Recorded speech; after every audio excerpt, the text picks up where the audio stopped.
หาอยู่หากินแบบ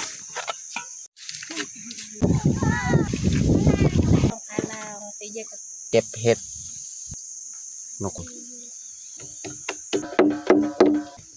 เห็ดคอน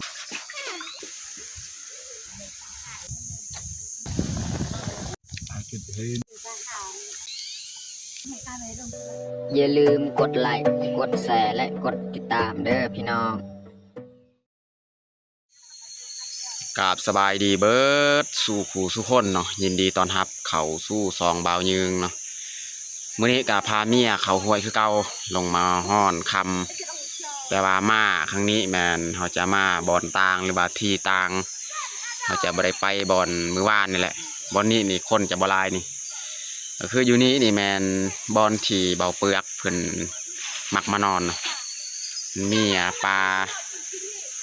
ไม้ไผ่เพิ่งเนี่ยมันปลาไม้ไผ่เบิดนี่แล้วเราสิลองหามาฮอนทองอยู่นี่เนาะเพราะว่าช่วงนี้ก็อยู่บ้านก็ช่วงวางยังบ่ทันฮอดการเฮ็ดไร่ไถนานะพี่น้องเนาะก็เลยพาเมียลงไปหอนคำอีก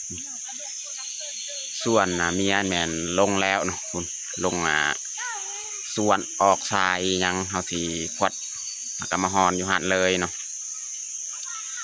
เมื่อวานเนี่ยก็ฝนตกเนาะเข้ามาช่วงแรงๆนี่ฝนตกก็เลยมื้อนี้เมียว่าสิลองขึ้นไปฮอนอยู่นี่อีกเนาะ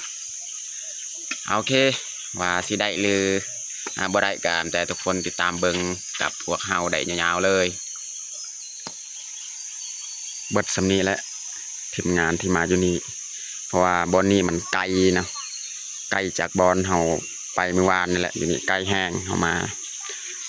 เห็นพวกจุบ่เปลือกนี่เขาเจ้านอนอยู่นี่2-3 คืนแล้วเขาเจ้านอนดีเฮาสิลงเลย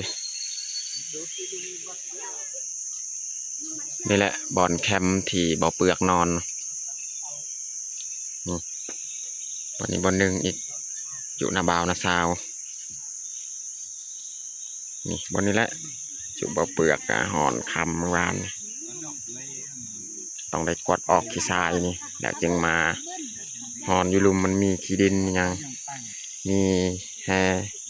อยู่เทิงนี่มีแต่ขี้ทรายเบิด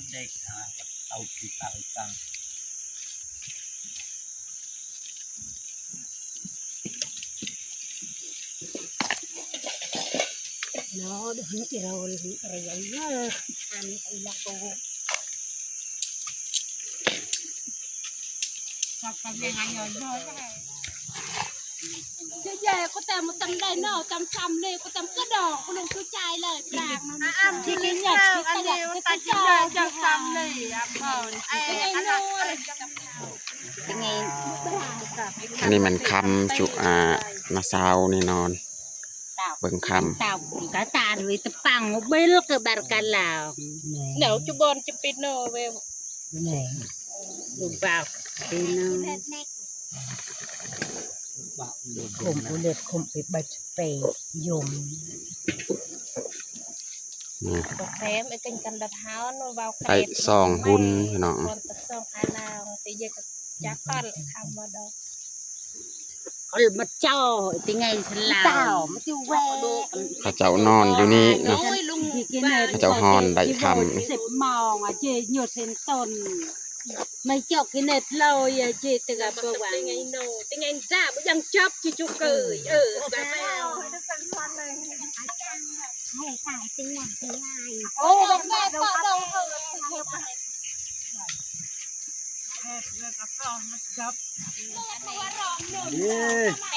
เบาเปลือกก็ สวัสดี เริ่มขดทราย นั่นนี่แหละที่บ้านเฮาหาอยู่หากินแบบนี้แหละน้องเอ้ยถ้าบ่หาก็บ่ได้กิน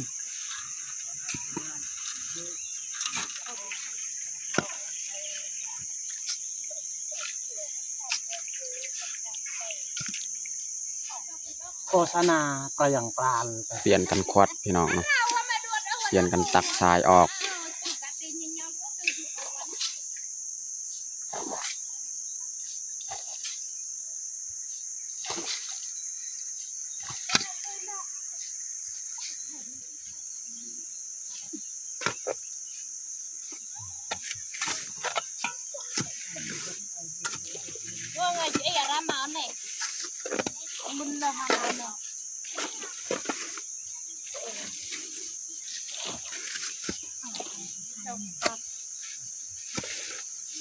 บ้า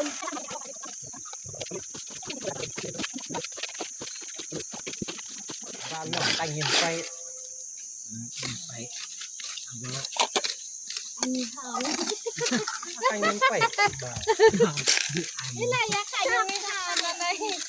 ยาไข่ยี่ห้อมันเข้าดูยังเปิดด่ากัน ข้าวเราหรือทำอะไรดูสักปี แต่เวลไปยัง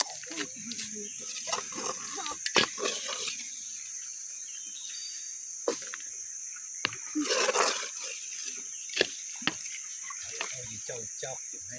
เจ้าเป็นทาง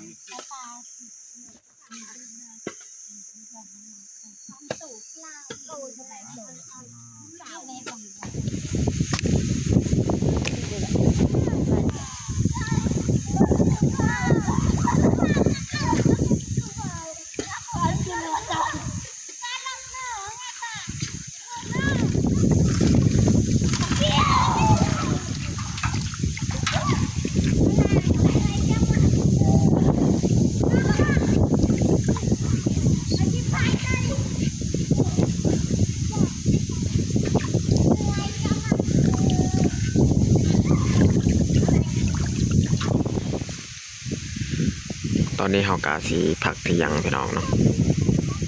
แดดแห้งทีมงานเฮากาไปฮอนกระแจกกระจายหาฮอนคำ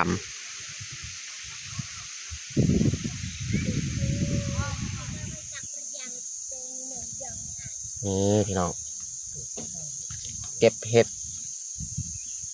ดปงแล้วพี่น้องเนาะนี่ยังอ่อนๆนี่เห็ดคอนขาวบ่มีอาหารมื้อนี้พี่น้อง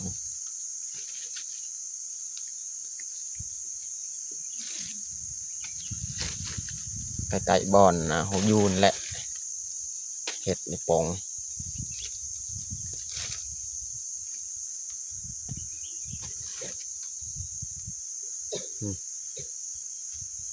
ใบลายแล้ว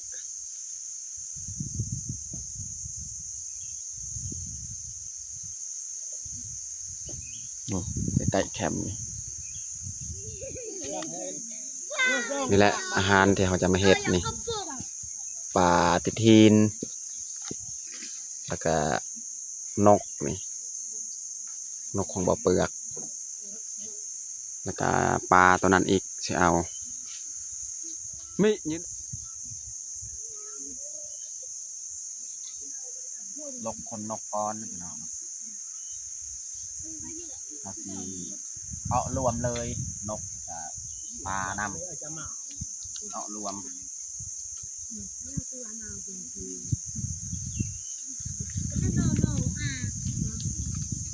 นี่แหละปลาจะพินไปบานแพบางทีน้อยหนึ่ง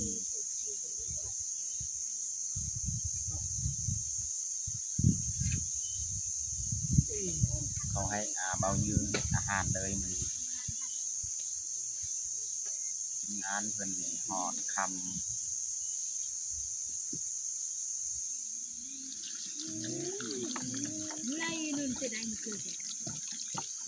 เราจะล้างก่อนพี่น้อง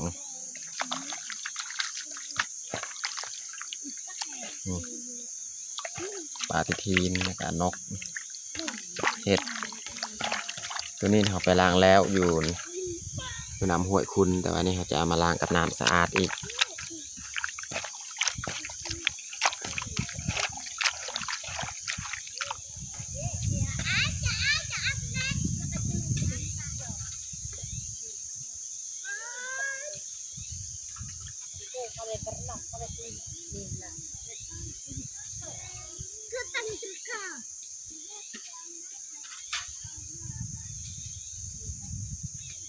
ว้าวยังจบ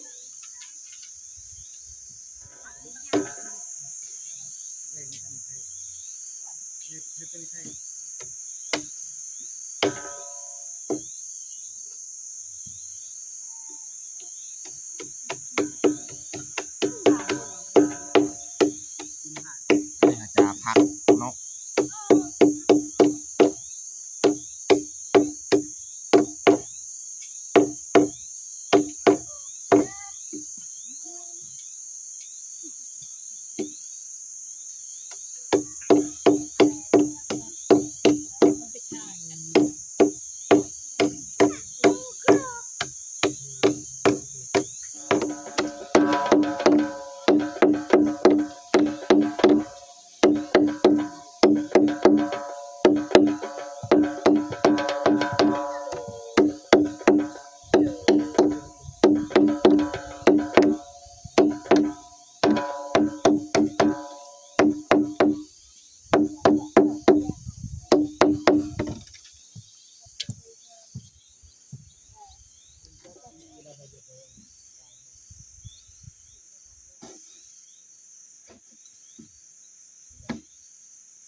เ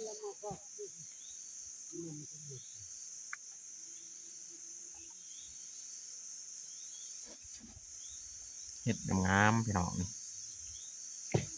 เห็ดคอนขาว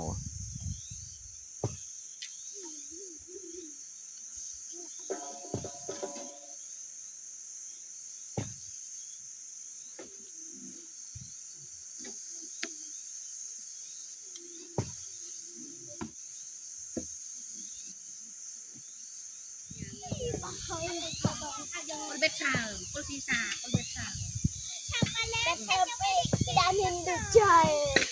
เป็นดาบโอ้ยดาบอะไร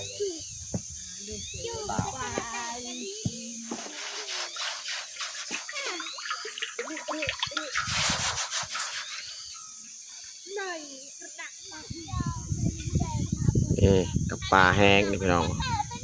ปลาที่เบาเปลือกยางไว้เลยจะเอาปลานี้นำเอาสีออกบอลเดียวแหละเห็ดของกินสีลายพี่น้อง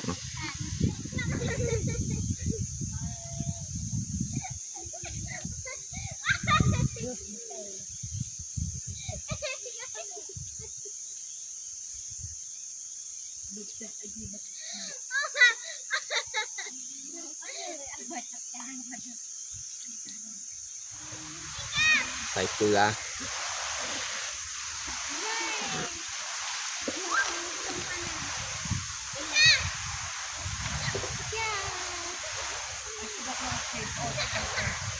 ต่อไปเนี่ยเขาสิเอา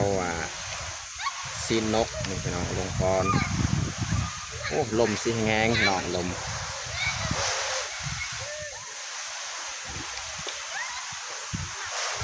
ซีนนกพี่น้อง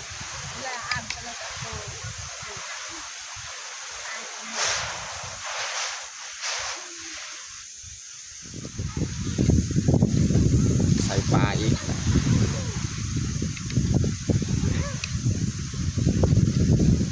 โอ้ลมแห้ง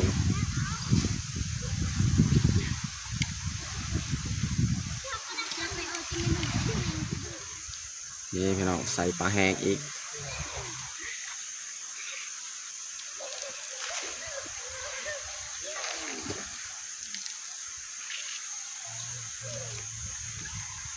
ก็สีบิประมาณครึ่งบิประมาณนี้แหละ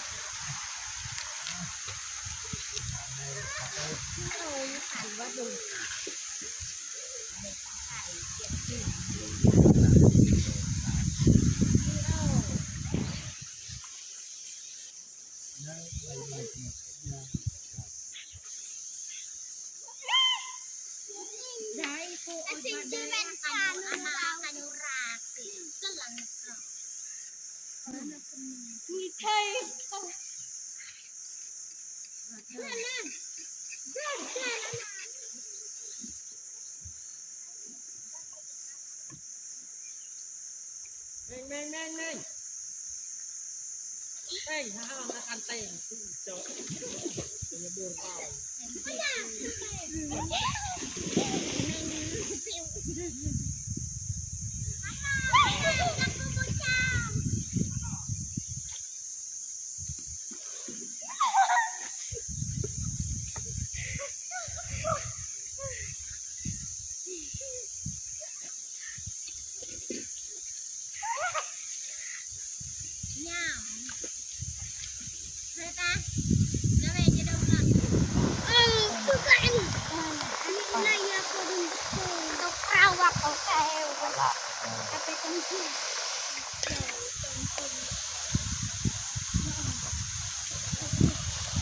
ใส่เห็ดอีกเห็ดขอนขาวพี่น้อง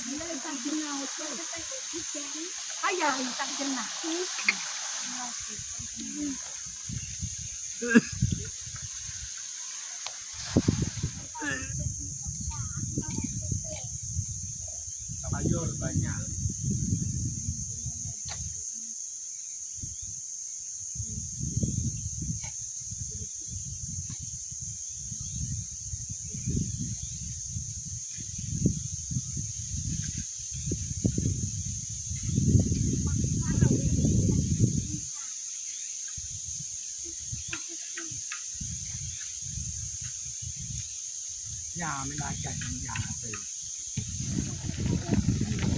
ตอนนี้ก็สุกเรียบร้อยพี่น้องอาหารของเราออกปลาออกนกออกนำกันเลย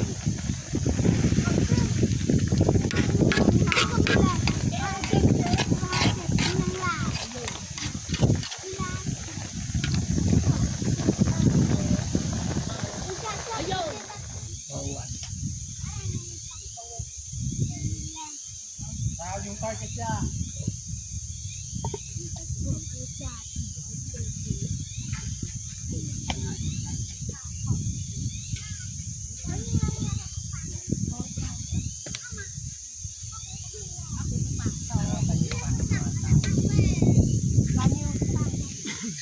เขาแบ่งอาหารเนี่ยแม่น2 บอล2 พาอีกบอลหนึ่งอีก เอ้ยหรือจะนายหนึ่ง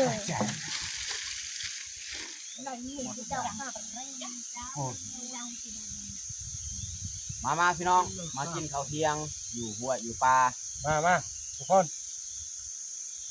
กินหัวหมู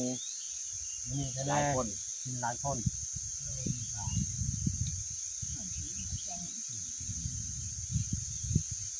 ไอ้หนึ่งให้การอะไรลงจะเราเอาอะไรแปดเสียดิ จับ มันจบแปด จับพักสีมือบะหมี่อากินเห็น อาสาอันนี้ใส่ยัน กินอย่างไร ขนาดไหนชอบแปด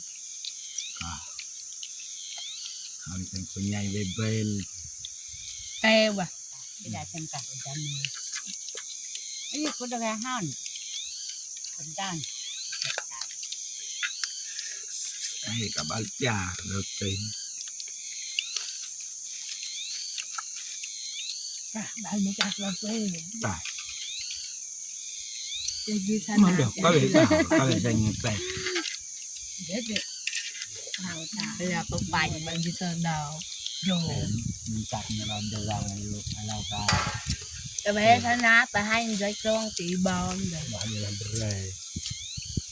แต่มีกระเซียนปะปัน